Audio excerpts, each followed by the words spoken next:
जिस बेटे को बचपन से लेकर आज तक पाल पोस कर इतना बड़ा किया, यहाँ तक कि पढ़ा लिखा कर इस काबिल बनाया कि वह सही गलत की पहचान कर सके और अपने परिवार का पालन पोषण करने में सक्षम हो, वही बेटा बुढ़ापे में अपने माँ बाप से कोई मतलब नहीं रखता है और न ही दो घड़ी उनके पास बैठता, यहाँ तक कि बीमारी में उनका ध्यान भी नहीं रखता।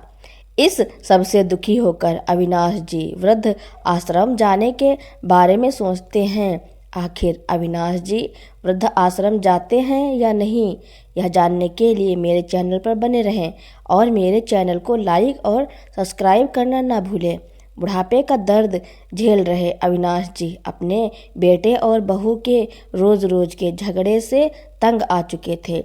एक दिन वह अपने कमरे में गए और अलमारी से बैग निकालने लगे। बैग में उन्होंने कुछ जोड़ी कपड़े रखे, फिर भारी मन से अपनी पत्नी की तस्वीर उठाई और बोले, कितने प्यार से पाला था हमने अपने इकलौते लाडले को। यह कहते उनकी आंखों से आंसू छलक पड़े, लेकिन तुरंत ही उन्होंने खुद को संभाला और बोले, यह कमजोर पड़ने का वक्त नहीं है।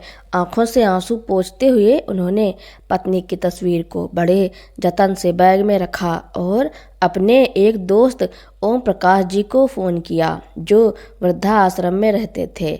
भारी आवाज़ में उन्होंने ओम प्रकाश जी को बताया, अब मैं भी वृद्धाश्रम आना चाहता हूँ। यह सुनकर ओम प्रकाश जी अवाक रह गए।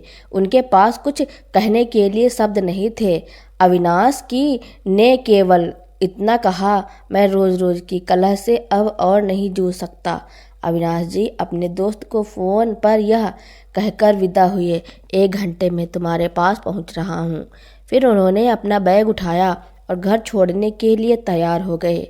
जब वे बाहर जाने लगे तो उन्होंने देखा कि उनका बेटा और बहू कमरे में बैठकर चाय और पकौड़े का आनंद ले रहे थे, परंतु दोनों में से किसी ने नहीं पूछा कि वह बैग लेकर कहाँ जा रहे हैं और न ही किसी ने उन्हें रोकने की कोशिश की। रोज रोज के अपमान और जिल्लत से परेशान अविनाश जी ने घर को हमेशा के लिए छोड़ दिया और वृद्धाश्रम पहुंच गए। कुछ ही समय में वहां उनके कई मित्र बन गए। वे सभी के साथ बातें करते, अपनी पुरानी यादें साझा करते और रोज सुबह की सैर और एक्सरसाइज भी करते। धीरे धीरे अविनाश जी को वृद्धाश्रम में सुकून मिलने लगा। उन्हें घर की अपेक्षा वृद्धाश्रम का माहौल बेहतर लगने लगा। वृद्धाश्रम में सभी लोग मिलकर खाना खाते थे, जबकि घर में रोज की कलह ने अविनाश का दिल पूरी तरह तोड़ दिया था।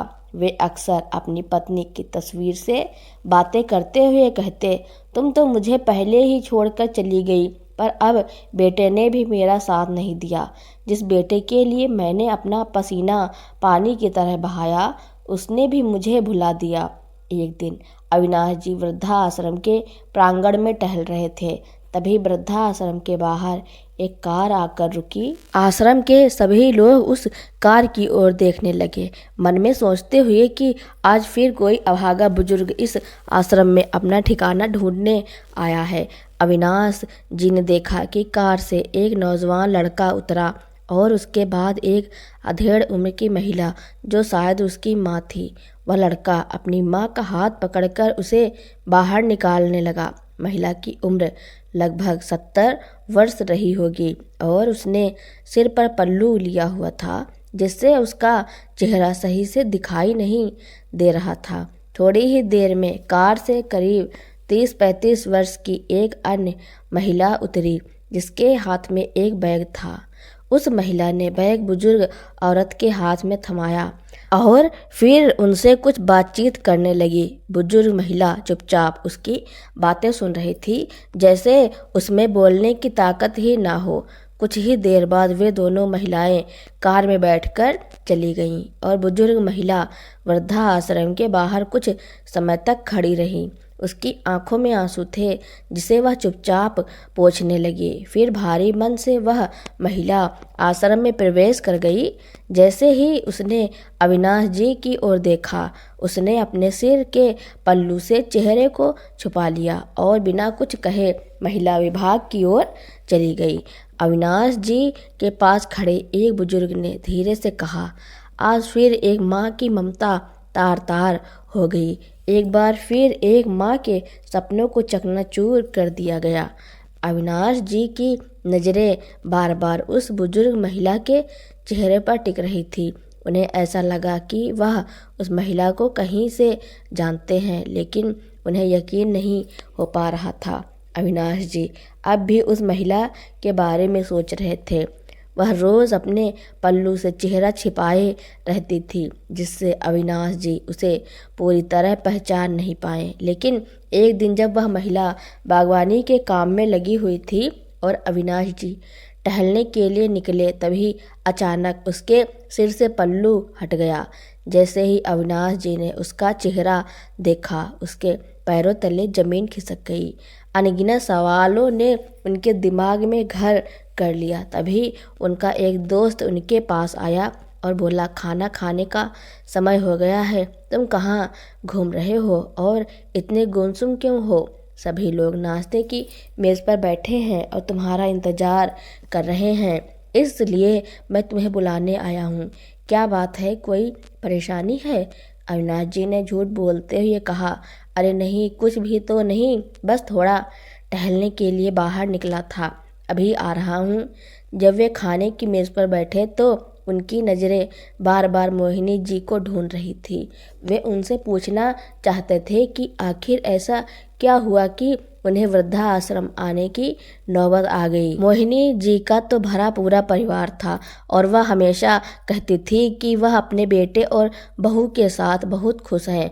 फिर आज ऐसा क्या हो गया? अविनाश जी ने एक अन्य व्यक्ति से पूछा। 2 दिन पहले जो महिला वृद्धाश्रम में आई थी, वह आज खाना खाने क्यों नहीं आई है? उस व्यक्ति ने जवाब दिया, वह माता जी आज बहुत दुखी हैं, इसलिए उन्होंने खाना खाने से मना कर दिया।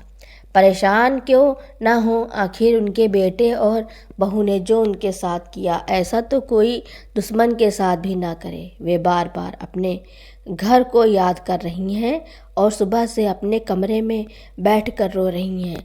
इसीलिए उनका ध्यान भटकाने के लिए उन्हें बागवानी करने का काम दिया गया है। यह सुनते ही अविनाश जी के मन में कई विचार उमड़ने लगे। उन्होंने मोहिनी जी से बात करने का निश्चय किया, क्योंकि वह जानना चाहते थे कि आखिर उनके साथ क्या हुआ जिसने उन्हें इस स्थिति में पहुंचा दिया। यह सब सुनकर अविनाश जी का मन और भी अधिक बेचैन हो गया। वे यह जानने के लिए उतावले थे कि मोहिनी जी के साथ ऐसा क्या हुआ जो उन्हें वृद्धाश्रम में आना पड़ा। थोड़ी देर बाद वे महिला विभाग में मोहिनी जी से मिलने गए। अविनाश जी को अपने सामने देखकर मोहिनी जी थोड़ी परेशान हो गई। अविनाश जी ने धीमी आवाज़ में कहा, मैं जानता हूँ कि आपने मुझे पहचान लिया है, लेकिन क्या आप मुझे यह बता सकती हैं कि आप इस हालत में कैसे पहुंची? मोहिनी जी ने कुछ नहीं कहा, पर उनकी आंखों में आंसू छलक आए। यह देखकर अविनाश जी का दिल और भी भारी हो गया। उनका मन कर रहा था कि जोर से चिल्लाकर इस दुनिया से पूछें, क्यों बुढ़ापे में बूढ़े माँ बाप को समाज ऐसे छोड़ देता है? क्या बूढ़े लोगों का कोई आत्मसम्मान नहीं होता? इन विचारों में खोए हुए अविनाश जी वृद्धाश्रम के प्रांगण में धीरे धीरे टहलने लगे। अचानक वे बगीचे के किनारे से टकराए और गिरते गिरते एक पेड़ को पकड़कर खुद को संभाल लिया। तभी वृद्धाश्रम के एक कर्मचारी ने दौड़कर उनकी मदद की और पूछा, आप ठीक हैं? कुछ हुआ तो नहीं? अविनाश जी ने थकान भरी आवाज़ में कहा, मैं ठीक हूँ, बस थोड़ी देर सोच में डूबा हुआ हूँ। अविनाश जी मन ही मन मोहिनी जी से बात करने का कोई और तरीका सोच रहे थे। वे यह तय कर चुके थे कि जब तक मोहिनी जी उन्हें सब कुछ नहीं बताती, वे चैन से नहीं बैठेंगे। पास से गुजर रहे वृद्धा आश्रम के कर्मचारी ने अविनाश जी को गिरते हुए देखा और तुरंत उनकी ओर बढ़कर पूछा, अंकल जी आप ठीक तो है ना? कहीं चोट तो नहीं लगी? अपने पैर दिखाइए, अगर चोट लगी हो तो मैं अभी पट्टी कर देता हूँ। अविनाश जी हल्के से मुस्कुराए और बोले, अरे नहीं, ज़्यादा चोट नहीं लगी, बचाव हो गया, चिंता मत करो। इतना कहकर वे मैदान में रखी बेंच पर जाकर बैठ गए। वहाँ बैठते ही कुछ महीने पहले की एक घटना याद आ गई, जब वे घर में बाथरूम में फिसलकर गिर गए थे। उस वक्त उनके पैर में गहरी चोट आई थी, लेकिन उनकी बहू ने उनकी चोट को नज़रअंदाज कर दिया और अपने काम में लगी रही। उनका बेटा सतीश, जो उस वक्त घर पर था, चिल्लाते हुए बोला था, क्या संभाल कर काम नहीं कर सकते? मुझे तो समझ नहीं आता कि आप इतनी हड़बड़ी में क्यों रहते हैं। कोई काम ठीक से करना नहीं आता, जब देखो चोट लगाकर बैठ जाते हो और हमारा काम बढ़ाते रहते हो। अगर कोई काम नहीं होता तो मत किया करो। आराम से अपने कमरे में क्यों नहीं बैठते? पूरा दिन इधर उधर घूमते रहते हो। सतीश को इतना भी ख्याल नहीं आया कि अपने पिता का हाल चाल पूछे या उनकी चोट पर मरहम पट्टी करे। अविनाश जी को अपने बेटे की इन बातों ने बहुत चोट पहुंचाई थी, लेकिन वे चुप रह गए। एक और घटना याद आई, जब अविनाश जी का चश्मा टूट गया था। उन्होंने अपने बेटे से कहा था, बेटा मेरा चश्मा ठीक करवा देना, टूट गया है।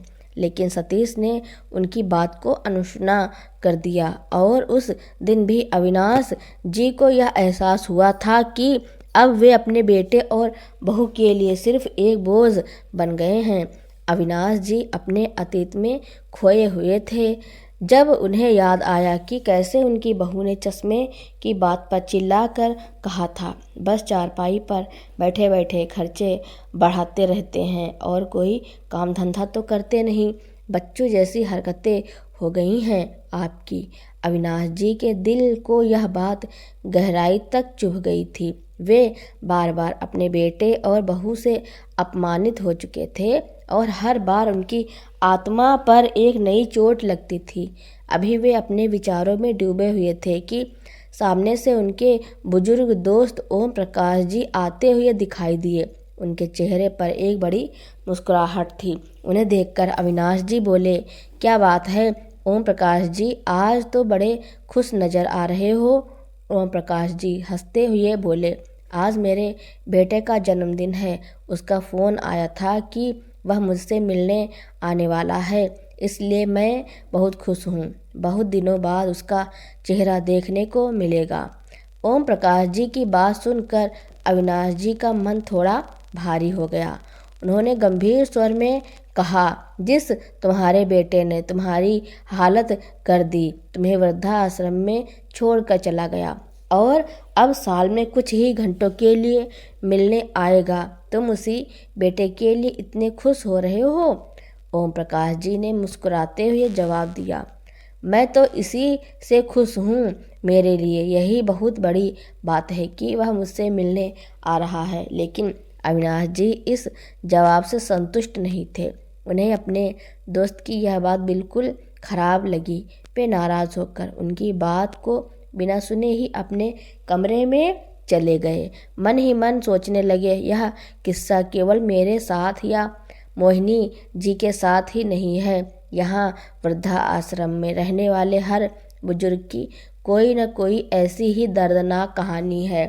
हर एक बुजुर्ग यहाँ अपने परिवार की बेरुखी और अपमान की वजह से आया है। अविनाश जी बिस्तर पर लेट गए, लेकिन उनके मन में हर पल यही सवाल गूंजता रहा कि आखिर क्यों बुढ़ापे में बुजुर्गों को इस तरह अकेला छोड़ जाता है।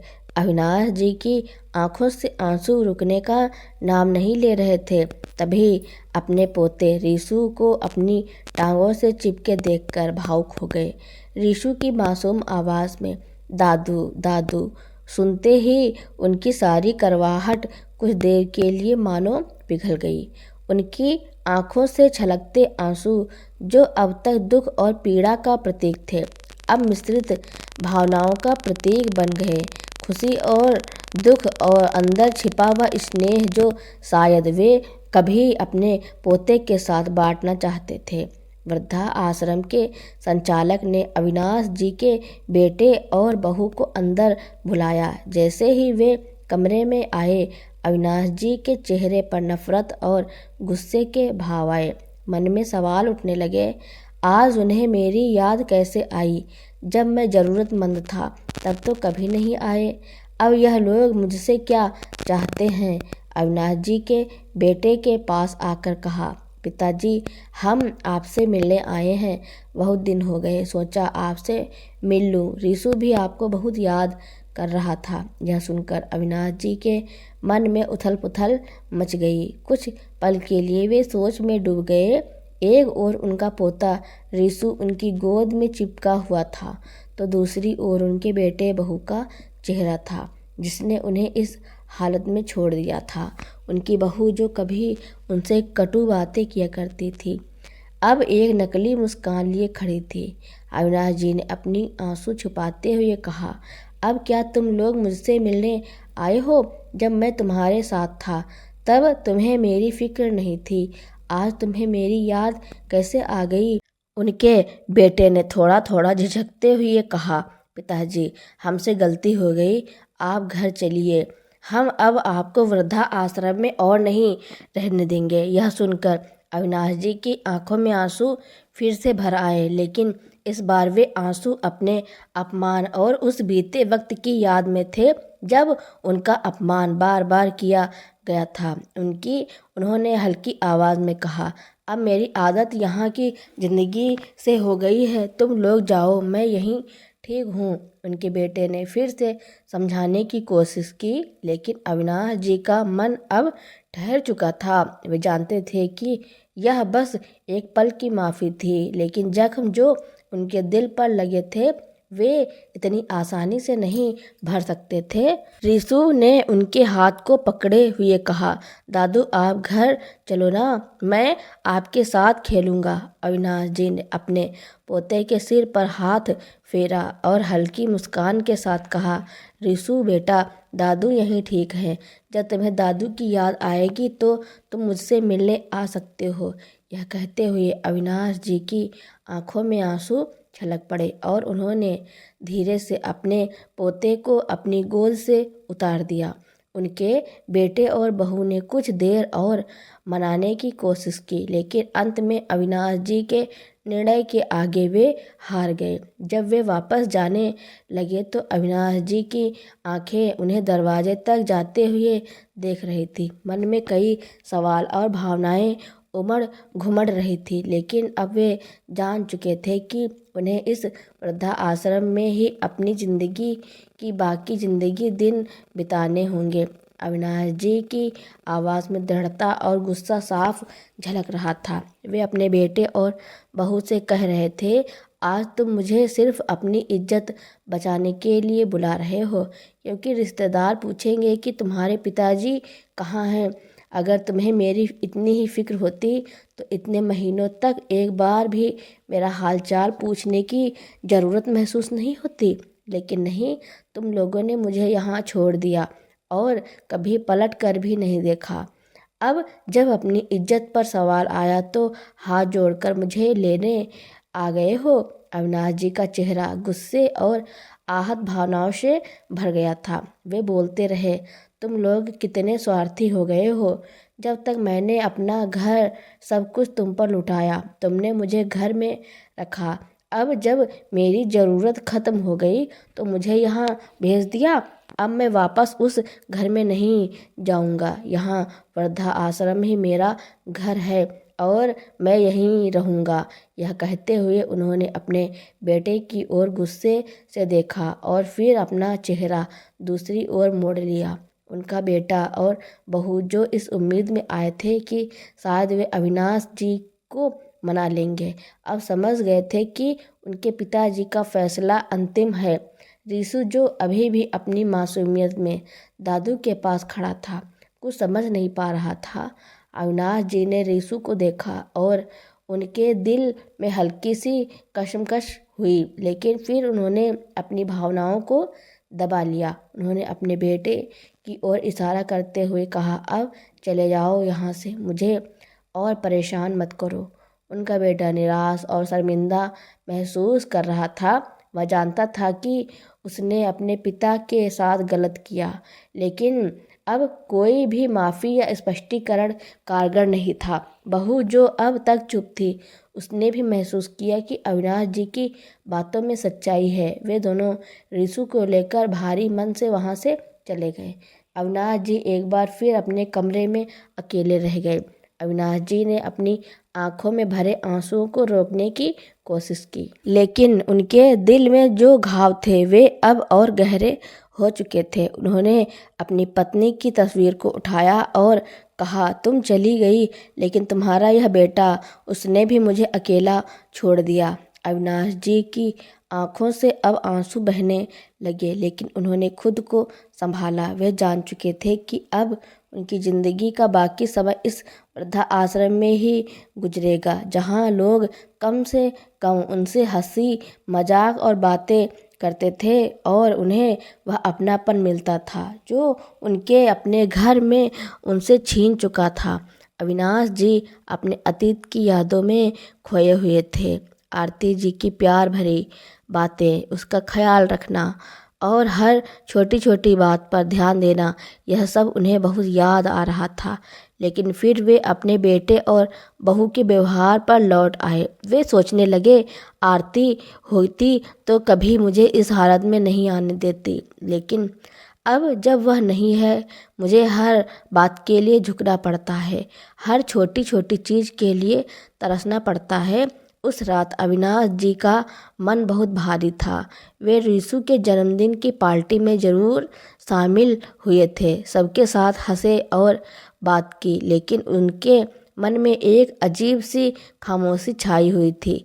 वे जानते थे कि इस सब के बावजूद उनके बेटे और बहू के मन में कोई खास बदलाव नहीं आया है। वे बस अपनी इज्जत बचाने और समाज की नज़रों में अच्छा दिखने के लिए यह सब कर रहे थे। रात में अपने कमरे में सोते वक्त अविनाश जी ने ठान लिया कि वे अगले दिन एक ऐसा कदम उठाएंगे जिससे उनके बेटे और बहू को समझ आए कि उनका प्यार और देखभाल दिखावटी नहीं हो सकता। उन्हें दिखाने की ज़रूरत थी कि वे अब अपनी ज़िंदगी के इस चरण में झुकने वाले नहीं हैं। अगली सुबह जब सब लोग जाते तो अविनाश जी अपने बैग की पैकिंग करने लगे। उनके बेटे और बहू ने पूछा, पिताजी आप क्या कर रहे हैं? अविनाश जी ने शांत स्वर में कहा, मैंने पहले ही कहा था कि मैं सिर्फ रिसु के जन्मदिन के लिए आया हूँ। अब मैं वापस वृद्धाश्रम जाऊँगा। यहाँ भी अगर घर में इज्जत ना मिले तो ऐसी ज़िंदगी का क्या मोल। अब सुबह उठे तो देखा कि बेटा और बहू दोनों तैयार खड़े थे। जैसे ही अविनाश जी बाहर आए, बहू बोली, पिताजी तैयार हो जाइए, आपको वापस वृद्धाश्रम छोड़ आते हैं। बहू के मन में विचार चल रहे थे कि कहीं पिताजी हमेशा के लिए रुकने का मन ना बना ले, इसलिए जल्द से जल्द उन्हें वृद्धाश्रम छोड़ देना ही ठीक होगा। अविनाश जी उनकी बातें सुनकर हैरान तो हुए, लेकिन बेटे और बहू की मंशा को वह भली भांति समझ चुके थे, इसलिए बिना कुछ कहे वे जल्दी से नहा धोकर तैयार हो गए। जब वृद्धाश्रम जाने के लिए गाड़ी में बैठने लगे तो उन्होंने देखा कि बहू के चेहरे पर संतोष भरी मुस्कान थी। मन ही मन अविनाश जी सोचने लगे, चलो बेटा, आज तुम्हें ऐसा सरप्राइज दूंगा कि तुम वृद्धाश्रम का नाम लेना भी भूल जाओगे। ऐसा सोचते हुए वे गाड़ी में बैठ गए। एक बार पलटकर अपने घर को निहारा और फिर मन में कहा, ठीक है, जहाँ मन को शांति मिले वहीं रहना चाहिए। यहाँ तो बेटा और बहू मुझे निकालने की जल्दी में है, तो भी क्या करूँगा। वृद्धा आश्रम ही ठीक है, जहाँ मैं अपने हिसाब से खाता हूँ, अपने हिसाब से रहता हूँ और अपने मनपसंद काम करता हूँ। यहाँ कोई चिक नहीं होती। अविनाश जी ने मन ही मन सोचा। जैसे ही गाड़ी वृद्धाश्रम के सामने रुकी, बेटा और बहू उन्हें गाड़ी से उतारने लगे। अविनाश जी चुपचाप गाड़ी से निकले और अंदर जाने लगे, लेकिन अचानक रुक गए। पीछे मुड़कर अपने बेटे और बहू को आवाज़ दी। वे दोनों गाड़ी में बैठने ही वाले थे, तभी अविनाश जी की आवाज़ सुनकर रुक गए। अविनाश जी ने कहा, वापस मत जाओ, मुझे तुम्हें किसी से मिलवाना है। यह सुनकर बेटा और बहू उनके पीछे पीछे चल पड़े। वृद्धाश्रम के मैदान में पहुंचने के बाद अविनाश जी ने वहां काम करने वाले एक व्यक्ति से कहा, मोहिनी जी को बुला दो। कुछ ही देर में मोहिनी जी बाहर आईं और जैसे ही अविनाश जी के बेटे ने उन्हें देखा वह हैरान रह गया। बहू के चेहरे पर तो जैसे किसी ने पानी फेर दिया। वह घबराई हुई सी दौड़कर अविनाश जी के गले लग गई और फूट फूट कर रोने लगी। माँ, आप यहाँ क्या कर रही हैं? आप कब आईं और आपने मुझे बताया भी नहीं? सीता की आंखों से आंसू बह रहे थे, लेकिन मोहिनी जी ने उनकी बातों का कोई जवाब नहीं दिया। सीता ने फिर कहा, मुझे तो यही लगता था कि आप भाई और भाभी के साथ अच्छे से रह रही हो। कल ही मेरी भाभी से बात हुई थी, उन्होंने भी नहीं बताया कि आप वृद्धा आश्रम में हो। मैं कितने दिनों से पूछ रही थी कि माँ से बात नहीं हो पा रही। माँ कहाँ है? एक बार तो मेरी बात करवा दो। तब भाभी ने कहा था कि आप तीर्थ यात्रा पर गई हो, इसलिए बात नहीं हो पाएगी। और मैंने भी मान लिया कि आप तीर्थ यात्रा पर गई हो, लेकिन मुझे क्या पता था कि उस जालिम औरत ने आपको वृद्धा आश्रम में छोड़ दिया। अपनी बेटी की बात सुनकर मोहिनी जी फूट फूट कर रोने लगी। बेटा, तुम्हारे भाई और भाभी झूठ बोल रहे थे। मुझे 1 महीने पहले ही वे यहाँ वृद्धा आश्रम में छोड़ गए थे। सीमा ने गुस्से में कहा, लेकिन माँ, आप मुझे फ़ोन करके बता तो सकती थी, मैं तुरंत यहाँ पहुँच जाती। उन लोगों की हिम्मत कैसे हुई आपके साथ ऐसा करने की?